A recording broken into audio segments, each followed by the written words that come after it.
We are going to discuss the alliances and how Hitler is going to cause World War II. While you're going to see that some of the main ideas of the main causes of World War One are in some ways identical to the main causes of World War Two, and some people refer to World War Two as just the second part of World War One. There is some differences. There are going to be the alliances, which is the A. Remember, the M was militarism, military buildup, bigger, better weapons. A was the alliances. Countries are joining their armies and signing treaties or pacts or agreements. Then I is imperialism, taking over other territories, and N is nationalism, the belief that one country is better or your country it should be held above all other ideas. All right. So the first alliance we're going to talk about is the Allies.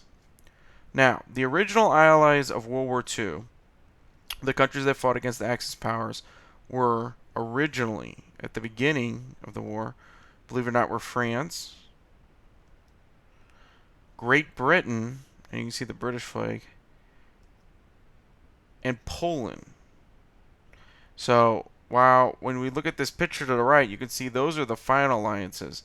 It's going to be the British, the Russians, the Americans, and the French are going to be the main powerful countries in the alliances at the end of the war. But at the beginning of the war, it was actually France, Britain, and Poland. And because of this alliance, Hitler is going to cause World War II by we're going to find out what happens when he interferes with these countries. Now, let's just look at some data here. Now, here's a pie chart, and it's showing you the number of military deaths of the Allies by actual numbers and percentages. So, according to this chart, who lost the most people? And you can clearly see that 65% of the deaths in World War II were the Soviet Union or the Russians. Had lost quite a bit. We're talking about millions and millions of people had died. But this is just the military soldiers that had died, but in addition to the innocent people. Who's second? Believe it or not, is China. China had fought against the Japanese in a brutal fighting for years. And then you can see a tiny little bit that the United States, it's about 2%. United Kingdom was twice the United States. The French had only lost 1% because we're going to quickly find out that they don't have a very strong role in the war in the Polish. So the United States had taken hundreds of thousands of losses. Hundreds of thousands of men had died. But the Soviet Union lost millions. Now, the main allies at the end of World War II, as we were talking about, were the United States, Great Britain, the USSR, or what we call Russia today, Soviet Union, and then France. And we're going to find out, coming up, what happened, how did the U.S. get involved in this, and what changed.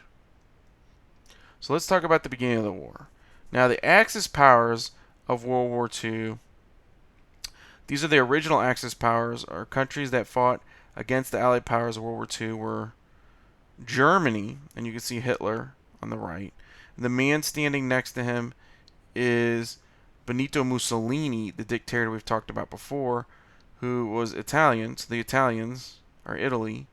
And then you can see at the bottom Japan. That is Emperor Hirohito, who was the Emperor of Japan, which again is a form of fascism, where everybody is guaranteed their loyalty to the Emperor and the state of Japan, similar to what Hitler and Benito Mussolini had. So while they're in totally different continents, Japan, Italy, and Germany do work together in World War II, and they have very similar goals, and their main goal is imperialism, to take over the world and divide up the world.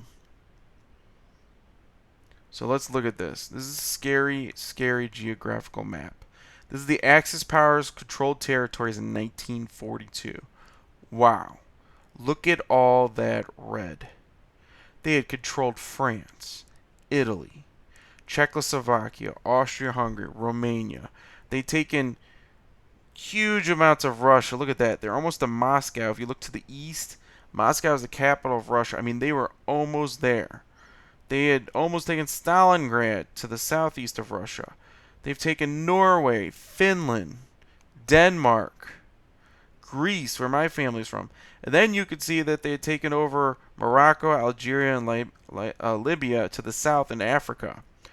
The only countries they really had not gotten their hands on was Portugal, Great Britain, and Ireland, and Sweden. Um, and Switzerland was neutral, meaning Switzerland was not an Axis or an ally power through all of World War II, and Hitler had decided it was not worth taking over Switzerland because if you understand the geography of Switzerland, it has the Alps, it's huge mountains. So it would have been a lot of loss by the Nazis to go take this territory. There's really not a lot of resources there at the time either. So they left the Swiss alone. Now, the technique that Hitler and the Nazis had developed was called Blitzkrieging. And this is what really changes fighting in World War II. Very different than World War I. In World War I, they did not understand how to use tanks and planes with soldiers and supply lines in a logical way. What kind of warfare did they use in World War I? Well, if we remember correctly, they used what's called trench warfare. They dug the trenches. You might gain a mile or two of land a day on a good day. World War II is very different. Blitzkrieging is speed. To blitz is to move quickly. To blitz the quarterback is to sack the quarterback quickly, jump that quarterback. Well, you can imagine this is very similar. The theory is that in war, using Blitzkrieg, you're not trying to take out the quarterback. And also football, by the way, does represent the battle. You have lines. You have a center. Your strongest players are at the center. Your center and your tackles. And they're trying to defend and protect the quarterback. If you sack the quarterback, you win the play. And you take the ball. So in football, in war, your strongest soldiers and your strongest military is in the middle. Well, Hitler's going to change the game. He's going to use this technique to basically cut through the lines of the defense, those that are on the defense, which are going to be the British and French. Blitzkrieging was a military attack formation where tanks broke through the front lines of the enemy, followed by armed vehicles, troops, and supplies. Airplanes were also used to protect the tanks and troops. Okay. The extremely fast way of attacking, designed by Hitler, let the Nazis' armies roll over Poland and France. They were not ready for this. In fact, when Hitler invaded Poland, which we talked about causes World War II, the Polish had cavalry, meaning they rode horses and threw bombs at the tanks to try to fight this. Now, this is all very systematic. It was well organized, and what it does is the tanks lead the charge because they're virtually indestructible. Then they're followed by the troops, which are on the sides of protecting the supply lines, which are in the middle. So the key to battle in World War II is make sure your supply lines are not disrupted. As long as the troops have guns and food and weapons, they can keep going, and you move them quickly. Under Blitzkrieging, the Nazis did actually give methamphetamines, or drugs that would, to the soldiers to get them wild, to get them excited, and have them lots of energy. So when they would run into these battles, and Blitzkrieging is all based on you attack very quickly, cut through the lines, and this new strategy just caught everybody off guard. Hitler really is the main designer of this, and this is kind of his claim to fame for military warfare. Fortunately, the Allies are going to quickly learn how to counter this. But at first, they just took Poland and they tore up France. I mean, they had France within 40 days, which is, I mean, all of World War I, they'd never come close to Paris. And they took Paris in 40 days using Blitzkrieging. Alright, so one of the reasons the Blitzkrieg worked is the French were not prepared for it. France had built a defensive wall that was believed that the Germans could not fight through after World War II, called the Maginot Line. The Maginot Line, you can see this right here, is on the map, is that big, thick red line. So Hitler's looking at this with his generals, and they have a couple options. As you can see to the north of the line, what happens to the line? Well, according to the geographical map, it has weaker fortifications, which means this line is almost like a concrete wall with guns and soldiers monitoring the border between Germany and France. So after World War I, many people were afraid that the Germans would attack or try to fight the French again. which is a very logical idea.